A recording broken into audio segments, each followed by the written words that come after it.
In this video, we will explore everyone who was executed in the month of February.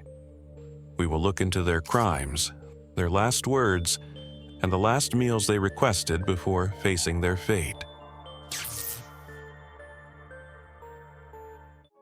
Marion Bowman, State, South Carolina. On February 16, 2001, 20-year-old Bowman had an argument with 21-year-old Candy Louise Martin over a debt, which escalated into a fight during which he shot her multiple times in a wooded area. He then dragged her body, placed it in the trunk of a car, and set it on fire in a remote location. Hours earlier, he had threatened her, saying, "You'll be dead before nightfall." His cousin, James Taiwan Gadsden, testified against him, stating that he witnessed the crime and that Bowman had planned it. The evidence was conclusive. The weapon was recovered from a river and linked to the case through ballistic and DNA tests. In 2002, Bowman was sentenced to death. Over the years, he has maintained his innocence, claiming evidence was concealed and that racism played a role in his defense.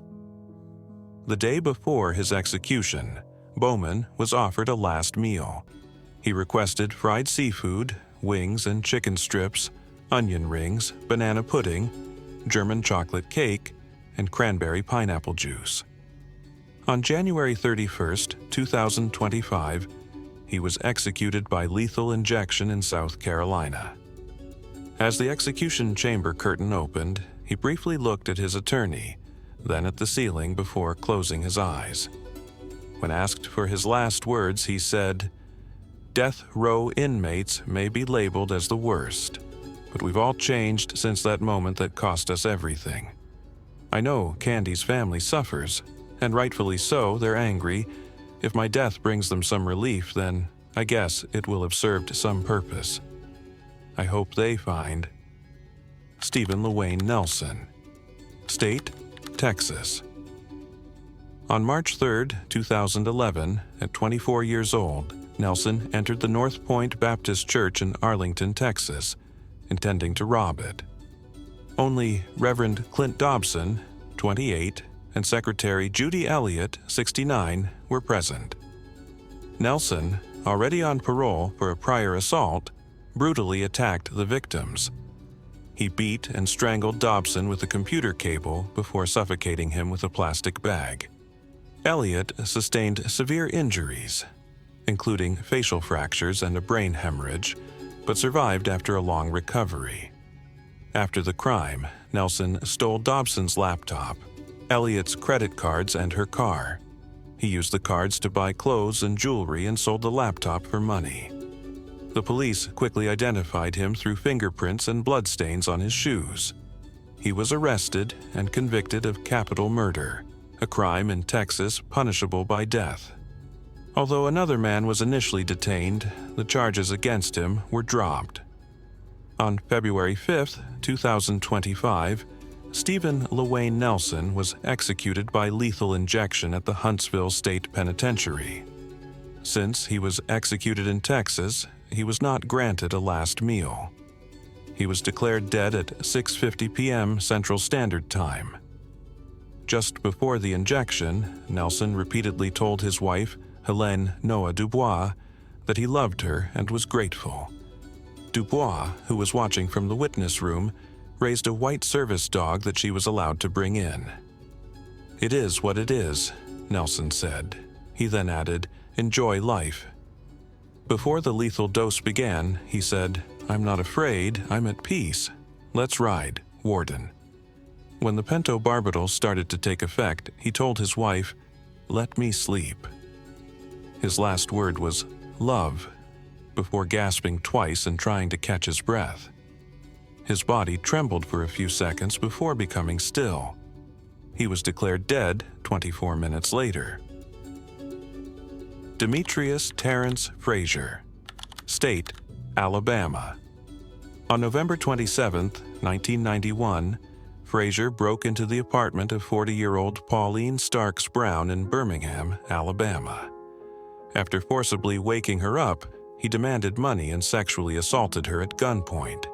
He then shot her, and despite Brown pleading for her life, Frasier murdered her before stealing the money. Months later, on March 8, 1992, in Detroit, Michigan, Frasier attempted to assault 14-year-old Crystal Kendrick. He held her captive in an abandoned house, and when she tried to escape, he shot her, ending her life. Frasier was arrested shortly after in Michigan, where he confessed to both crimes. In 1996, he was convicted of the murder of Pauline Brown in Alabama and sentenced to death.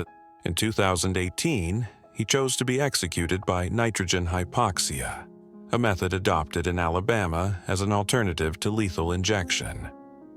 The day before his execution, he was offered a last meal. Frasier requested Taco Bell food, including burritos and a Mountain Dew soda. The state of Alabama executed Demetrius Terrence Frasier on Thursday night using this method. He was declared dead at 6:36 p.m., according to Governor Kay Ivey's office. He became the fourth person to be executed in the state using this procedure. When asked for his last words, Frasier said, "First of all, I want to apologize to the friends and family of Pauline Brown. What happened to her should never have happened. I want to apologize." James Dennis Ford, State, Florida. In 1997, James Ford invited Greg and Kimberly Mallory on a fishing trip, but he brutally attacked them.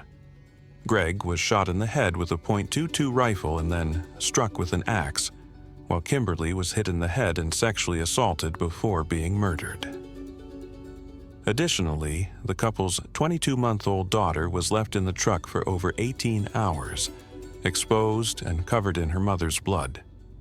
Ford was found guilty of murder, sexual assault, and child abuse. The brutality of the case and the vulnerability of the child further aggravated his crime. Despite multiple appeals, his death sentence was upheld in 1999, and he has remained on death row at Florida State Prison since then. In recent years, the application of the death penalty in Florida has been inconsistent. In 2024, only one execution took place, in contrast to the 6 carried out in 2023. However, Governor Ron DeSantis signed Ford's execution order, marking the end of a period of inactivity in the state. The day before his execution, he was offered a last meal.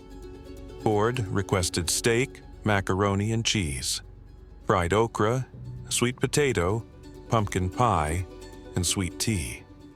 When asked for his last words, James Dennis Ford had nothing to say on Thursday night while lying strapped to a gurney before the 25 witnesses present. However, the Department of Prisons reported that Ford wrote a message on paper, which read, "Hugs, prayers, love. God bless you all." Richard Lee Tobler, State, Texas. In November 2004, Richard Lee Tobler murdered Muhammad Ramouni, a nightclub manager, and his friend Zed in Ken, Texas.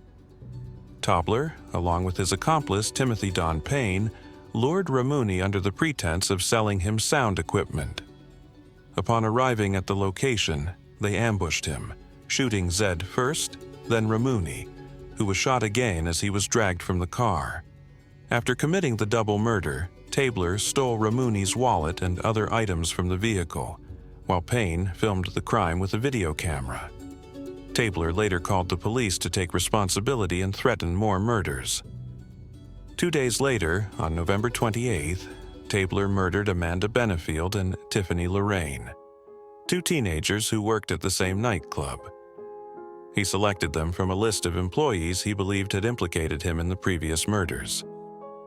Tobler kept calling the police, mocking them and making new threats. Tobler was arrested and sentenced to death for the 4 murders, found guilty for his brutality and the constant threats he made after the crimes.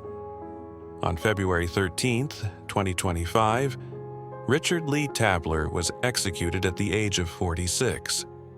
At 6:38 p.m., he was declared dead after receiving a lethal dose of pentobarbital. Tobler was the second man executed in Texas in 2025. In his final statement, Tobler apologized to the families of his victims, some of whom were present during the execution. He also thanked his family, legal team, and death row staff for their support. Not a day goes by that I don't regret my actions. I had no right to take their loved ones, and I ask and pray.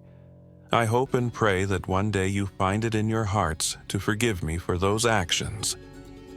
None of my apologies will bring them back.